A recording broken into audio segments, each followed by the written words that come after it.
नमस्कार दोस्तों, स्वागत है आप सभी का एक बार फिर से। दोस्तों, आज हम आपको इस वीडियो में बताएंगे सावन माह में शिवलिंग पर चढ़ाए हुए जल को पीने के क्या-क्या फायदे हैं और शिवलिंग के जल को घर में छिड़कने के क्या फायदे हैं। दोस्तों, सनातन धर्म में भगवान शिव को देवताओं में सबसे उच्च स्थान प्रदान किया गया है। इसके अलावा भगवान शिव की महिमा का वर्णन वेद पुराणों में आपको सुनने को मिला होगा। अगर कोई व्यक्ति सच्चे दिल से भगवान शिव को सोमवार के दिन मात्र एक लौटा जल अर्पण करता है तो उसकी हर मनोकामना अवश्य ही पूर्ण होती है। इसलिए हम आपको बताएंगे कि शिवलिंग पर जल चढ़ाने का क्या महत्व है और इसे पीना चाहिए कि नहीं पीना चाहिए। दोस्तों, जानकारी बहुत ज्ञानवर्धक है। अगर आप भगवान शिव की कृपा अवश्य पाना चाहते हैं तो इस वीडियो को अंत तक अवश्य देखें, लेकिन उससे पहले इस वीडियो को लाइक करके कमेंट में सच्चे दिल से लिख दें, हर हर महादेव। दोस्तों, सबसे पहले जानते हैं कि भगवान शिव को जल अर्पण क्यों किया जाता है। इसके पश्चात हम जानेंगे शिवलिंग पर चढ़ा हुआ जल पीना चाहिए कि नहीं पीना चाहिए, और इसे जानकर आप अवश्य ही हैरान हो जाएंगे, इसलिए वीडियो को अंत तक देखिएगा। दोस्तों, वेद पुराणों में कहा गया है, जब भगवान शिव समुद्र मंथन के लिए निकले थे, जहां पर उन्होंने कलकट नाम के विष को अपने कंठ में धारण कर लिया था, जिसकी वजह से भगवान शिव का पूरे शरीर और मस्तिष्क में बहुत ज्यादा गर्मी छा गई थी, जिसे कम करने के लिए देवताओं ने भगवान शिव के ऊपर कई प्रकार की जड़ी बूटियां से युक्त जल डाला था। इसलिए वेद पुराणों के अनुसार गर्मी को कम करने के लिए भगवान शिव के ऊपर जल और दूध अर्पण किया जाता है। दोस्तों, अब बात करते हैं कि शिवलिंग का जल पीना चाहिए कि नहीं पीना चाहिए। अक्सर लोगों के मन में यह सवाल रहता है कि शिवलिंग का जल पीना चाहिए कि नहीं पीना चाहिए। कुछ लोगों का कहना होता है कि शिवलिंग का जल नहीं पीना चाहिए, इसे बहुत बड़ा पाप माना जाता है। वही कुछ लोगों का कहना होता है कि शिवलिंग का जल पीना मनुष्य कल्याण के लिए बहुत लाभकारी होता है। इसलिए आज इस शंका को दूर करने के लिए हम आपको संपूर्ण जानकारी स्पष्ट रूप से पूरे प्रमाण के साथ इस वीडियो में बताएंगे। लेकिन उससे पहले लिए जान लेते हैं कि शिवलिंग से जुड़े वो बातें जो आपका जाना बहुत ही ज्यादा जरूरी है। सबसे पहले हम जानेंगे कि शिवलिंग पर किस पात्र में जल अर्पण करना चाहिए। अगर आप चाहते हैं कि भगवान भोलेनाथ की कृपा आप पर बनी रहे, भगवान शिव आपसे कभी ना रूठे, तो इसके लिए आप जब भी शिवलिंग पर जल चढ़ाने जाएं, तो इसके लिए आप तांबे, चांदी, कांसे, इन सभी पात्र से भगवान शिव के ऊपर जल अर्पित करें। अगर आप स्टील से बने हुए पात्र से भगवान शिव को जल अर्पण करेंगे तो भगवान शिव आपसे रूष्ट हो जाएंगे। दोस्तों, अब जान लेते हैं शिवलिंग पर जल किस प्रकार से चढ़ाना चाहिए। दोस्तों, जब भी आप शिवलिंग पर जल चढ़ाएं तो इस बात का अवश्य ध्यान रखें, शिवलिंग पर कभी भी खड़े होकर जल नहीं चढ़ाना चाहिए। ऐसा करने से भगवान शिव रूष्ट हो जाते हैं और उनकी कृपा आपको कभी भी प्राप्त नहीं होगी। शिवलिंग पर जब भी आप जल चढ़ाएं, उनके पास बैठकर ही जल चढ़ाएं। एक बात का हमेशा ध्यान रखिएगा, भगवान शिव को जल अर्पित करने के लिए उत्तर दिशा की तरफ मुंह करके जल अर्पण करना चाहिए।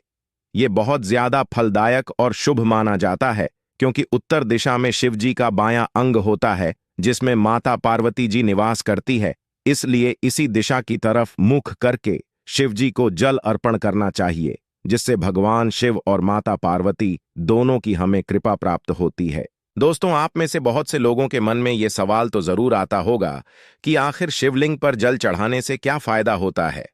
तो हम आपको बताना चाहेंगे, जो व्यक्ति शिवलिंग पर सावन माह के सोमवार को नियमित रूप से जल अर्पित करता है, उसको कई प्रकार के सुख और फल की प्राप्ति होती है। जैसे शिवलिंग पर जल चढ़ाने से व्यक्ति शारीरिक और मानसिक दोनों तरीके से पाप रहित हो जाता है। अगर कोई कुंवारी लड़की या कुंवारा लड़का शिवलिंग पर जल चढ़ाता है तो उसके विवाह की कामना बहुत जल्दी पूर्ण होती है। उसे बहुत ही सुंदर दूल्हा या दुल्हन मिलती है। यदि आप किसी समस्या से परेशान हैं तो सच्चे दिल से भोलेनाथ के शिवलिंग पर जल चढ़ाकर उस समस्या से छुटकारा पाने की प्रार्थना करते हैं तो निश्चित रूप से आपको उस समस्या से छुटकारा मिल जाएगा। यदि कोई महिला संतान प्राप्ति के लिए शिवलिंग पर जल अर्पण करती है तो उसे बहुत ही जल्द संतान प्राप्ति का सुख मिलता है। अगर आपकी लंबे समय से कोई मनोकामना अधूरी है, वो पूरी नहीं हो रही है, तो आप शिवलिंग पर सावन माह के किसी भी सोमवार के दिन दूध बेलपत्र चढ़ाते हैं तो वो मनोकामना आपकी शीघ्र ही पूर्ण हो जाएगी।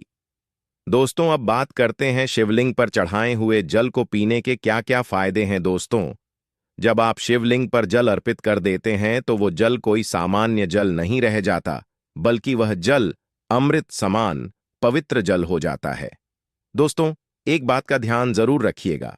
अगर आप अपने जीवन में बहुत ज्यादा परेशान हैं, समस्याओं से घिरे हुए हैं, आप पूरी तरह समस्याओं से टूट चुके हैं, परेशानियां आपको चारों तरफ से घेर चुकी हैं, आप तनाव से घिरे हुए हैं, तो इस वीडियो को आप अंत तक जरूर देखिएगा। आपकी सभी समस्याओं का समाधान इस वीडियो में मिल जाएगा।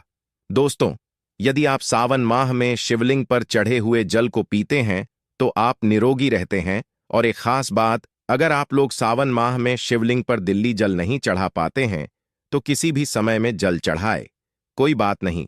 आप शिवलिंग पर चढ़े हुए जल को इकट्ठा करके किसी बड़ी सी बोतल में एकत्रित करके रख दीजिए और थोड़ा थोड़ा रोजाना जल पीजिए।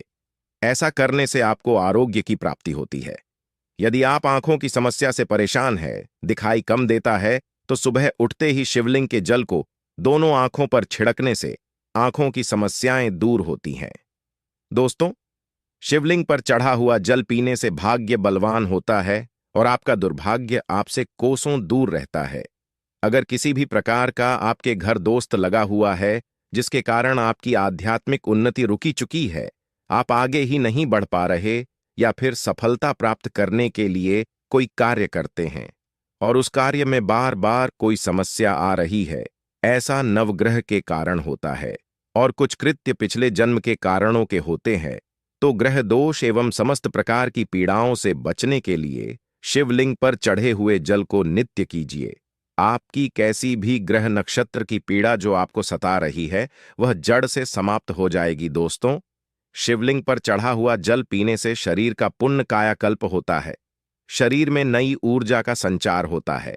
अगर आपको लगता है कि आपने ऐसा कोई पाप कर दिया जिससे आपको पछतावा होता है, तो आप रोजाना सावन माह में शिवलिंग पर जल चढ़ाई और उसे जल को पी लीजिए। ऐसा करने से आप पाप मुक्त भी हो जाएंगे और भगवान शिव की आपको कृपा भी प्राप्त होगी। अगर आप किसी भी प्रकार की बीमारी से गिरे हुए हैं तो नित्य शिवलिंग पर चढ़ा हुआ जल कीजिए, आपको उस बीमारी से राहत मिलना शुरू हो जाएगी। आइए दोस्तों, अब जान लेते हैं शिवलिंग पर चढ़े हुए जल को घर में छिड़कने से क्या होता है। ये बात भी जानना है जरूरी। दोस्तों, शिवलिंग पर चढ़े हुए जल को यदि आप घर में छिड़कते हैं तो घर से गरीबी, दुख, दर्द करता शोक आदि इन सभी चीजों का नाश होता है। लंबे समय से गरीबी से परेशान हो चुके हैं, गरीबी दरिद्रता पीछा छोड़ने का नाम नहीं ले रही है, घर में दुख का माहौल बना रहता है, तो इन सब का नाश घर में जल छिड़कने से हो जाता है। दोस्तों, यदि आप चाहते हैं कि आपके घर में स्थायी माता लक्ष्मी का वास बना रहे तो नित्य पूजा करने के बाद घर में शिवलिंग पर चढ़े हुए जल का पानी जरूर छिड़के और इसी के साथ आपको लोबान और धूप का धुआं पूरे घर में जरूर दिखाना चाहिए। इससे आपके घर में स्थायी लक्ष्मी का वास हमेशा बना रहता है और माता अन्नपूर्णा का भंडार भरा रहता है। दोस्तों, शिवलिंग पर चढ़े हुए जल का पानी घर में छिड़कने से घर का माहौल तीर्थ जैसा पवित्र हो जाता है। घर में रहने वाले सभी लोगों का जो आचरण व्यवहार होता है वह बहुत ही सुंदर हो जाता है। यदि आपके घर परिवार में किसी प्रकार का लड़ाई झगड़ा हमेशा बना रहता है तो शिवलिंग का जल छिड़कने से घर में लड़ाई झगड़े जैसी समस्याएं दूर होती हैं। नित्य घर में शिवलिंग पर चढ़े हुए जल का छिड़काव करें, आपके घर का वातावरण पवित्र रहेगा। शिवलिंग का जल घर में छिड़कने से सभी प्रकार के वास्तु दोष समाप्त हो जाते हैं। यदि अगर आपको लगता है कि आपके घर में धन नहीं रुकता है या फिर आपके घर में नाना प्रकार के भयंकर दोष, पितृदोष नजर आते हैं, काल सर्प दोष, मंगल दोष जैसी समस्याएं हैं, तो शिवलिंग पर चढ़े हुए जल को घर में छिड़कने से ये सभी वास्तु दोष दूर होते हैं। दोस्तों, आइए अब जान लेते हैं शिवलिंग पर चढ़े हुए जल को घर में रखने से क्या क्या फायदे मिलते हैं। दोस्तों, देखिए, शिवलिंग के जल को उत्तर और पूर्व दिशा में रखने से या फिर घर के मुख्य द्वार पर रखने से सदा आपके घर में सुख शांति का वास बना रहता है। पूजा घर में रखने से या एक बूंद रोज पीने से आपकी आध्यात्मिक उन्नति होगी। दोस्तों, मान लीजिए आपका व्यापार पहले अच्छा चल रहा था, लेकिन एकदम से अब ठप पड़ गया है, तो आपको क्या करना चाहिए? शिवालय आपको जाना है, और यह जो उपाय आप करेंगे, यह लगातार 5 दिन आपको करना होगा। आपको शिवालय जाना है, शिवलिंग पर पूरा जल अर्पित करना। जल ले जा रहे हैं, उसे पूरे लौट को खाली कर देना। ये नहीं कि लौटे में थोड़ा पानी रह जाए, पूरा खाली कर देंगे। आपको अपनी दुकान के आसपास ये उपाय कर लेना है। आपके दुकान पर कोई दिक्कत नहीं होगी। लगातार 7 दिन एक लौटा जल अर्पित करना है शिवलिंग पर, और उसके बाद जो वह शिवालय के शिवलिंग से पानी गिर रहा है, इस पानी को लौटे में भर करके अपने घर और व्यवसाय वाली जगह पर लाकर छिड़काव कर देना। ये उपाय बार अगर आप कर 7 दिन कर लेते हैं, तो निश्चित रूप से आपके घर की जो बरकत बंद हो गई थी, घर की बरकत होना शुरू हो जाएगी। आपके व्यवसाय पर जो दिक्कत आ रही थी, परेशानी आ रही थी, नकारात्मक ऊर्जा ने वास कर लिया था, वह सब कुछ खत्म हो जाएगा और आपका घर सकारात्मक ऊर्जा से भर जाएगा। तो दोस्तों, अगर आपको ये जानकारी पसंद आई हो, तो वीडियो को लाइक और अपने साथियों के साथ शेयर जरूर कर दीजिए। कमेंट बॉक्स में ओम नमः शिवाय हर हर महादेव जरूर लिखिएगा। आप सभी का धन्यवाद।